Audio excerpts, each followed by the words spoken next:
చేసుకుని మీరు ఆలోచించుకోవచ్చు. ఆయన ఒక 3 ఖండాలకి ప్రధానమంత్రి, 120 దేశాలకు ప్రధానమంత్రి. ఏ విధమైన వస్త్రాలు ఏ విధంగా ఉండుండొచ్చు? అలాంటి ఒక ఆయన దేవుని ముందు తగ్గించుకొని గోనిపడ్డ ఆ రోజులు ఎవరు కట్టుకునేవాళ్ళు తెలుసండి? భిక్షాటన చేసేవాళ్ళు, అడుక్కునేవాళ్ళు, రోడ్డు పైన తిరిగేవాళ్ళు, డబ్బు లేని పేదవాళ్ళు, బట్టలు కూడా కొనుక్కునేవాళ్ళు, గోని పట్ట కట్టుకుని తిరిగేవాళ్ళు. దానియేలు గారికి అంటే ఆయన తగ్గించుకోకపోయినా సరే ఆయన ఉండగలిగిన ఆయన రోజుకి 3 ప్రార్థన చేస్తారు. అదే విధంగా ఉండి కూడా చేయొచ్చు ప్రార్థన. ఆయన ఎవరో కాదనరు, దేవుడు ఎలాగే చేసావు ఎందుకు చేసామని అడగరాయండి.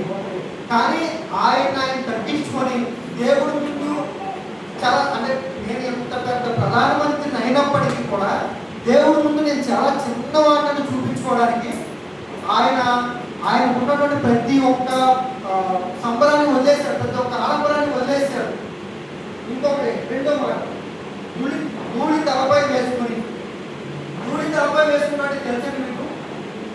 రాజుకి ఒక ప్రత్యేకత ఉంటుంది. రాజులకి, ప్రధానమంత్రులకి, గొప్పగా ఉండే వాళ్ళకి సువాసన ద్రవ్యాలను తలపై వేసుకుంటారు. మీరు కొత్త నిబంధనలో కూడా చూడొచ్చు. మంత్రులైన మరియా యేసుక్రీస్తు వారి పాదాలు అందరూ తీసుకొచ్చుకోవాలి. అంటే ఆ విధమైన ట్రెడిషన్ ముందు నుంచి ఉంది. యూదులు కావచ్చు, ఆ కాలంలో ఉన్నటువంటి రాజులకి అయినా సరే తలపైన సుగంధ ద్రవ్యాలని, సుగంధం వచ్చే నూనెలు అంటుకునేవాడు. దాని అర్థం ఏంటంటే అతను దగ్గరికి వచ్చేటప్పుడే ఇతను ఒక గొప్పింటి మనిషి, లేదంటే ఇతను ఒక గొప్ప వ్యక్తి అని అర్థమైపోతుంది. దానియేలు గారు అవన్నీ పక్కన పెట్టి నెత్తిపైన ధూళి అంటే మట్టి మోసుకున్నాను. దాని అర్థం ఏంటంటే నేను ధూళితో సమానం దేవుని ముందు. నేను దేవుని ముందు ఈ రాజ్యాలు కానీ, ఈ పదవులు కానీ, ఇవన్నీ దేవుని ముందు అసలు ఎందుకు పనికిరాదు. నేను మట్టిలోంచి వచ్చిన వాడిని. రోడ్డు మీద తిరగడానికి కూడా పనికిరానటువంటి వాటి దేవుడు నాకు ఈ విధంగా లేవనెచ్చుకున్నాడు. ఇది కేవలం దేవుని కృప. కాబట్టి నేను ఆయన ముందు అంతగా తగ్గించుకుని ఉంటాను అని చెప్పేసి ఆయన తలమైన ధూళి అంటే ఇవన్నీ ఎందుకు చేశాడంటే, ఈరోజు మనం ఉపవాసం అంటే ఒక రోజంతా ఫుడ్ మానేసేస్తాం. అంటే మార్నింగ్ నుంచి ఈవినింగ్ వరకు ఏమీ తినకోకుండా మన పని మనం చేసుకుంటాం, లేదంటే ఏదో పని చేసుకుంటాం. కానీ పేరుకి మాత్రం ఉపవాసం అని చెప్తాం. ఈరోజు పనికి వెళ్ళిపోతాం, లేదా ఇంట్లో పని చేసుకుంటాం, లేదంటే ఇంకో పని చేసుకుంటాం. ఉదయం నుంచి సాయంత్రం వరకు ఏమి తినం. ఎవరిని అడిగితే ఉపవాసం ఉన్నానమ్మా నేను తిన్న ఈ రోజు అని. అది నిజంగా ఉపవాసమా? మీరు ఆలోచించండి.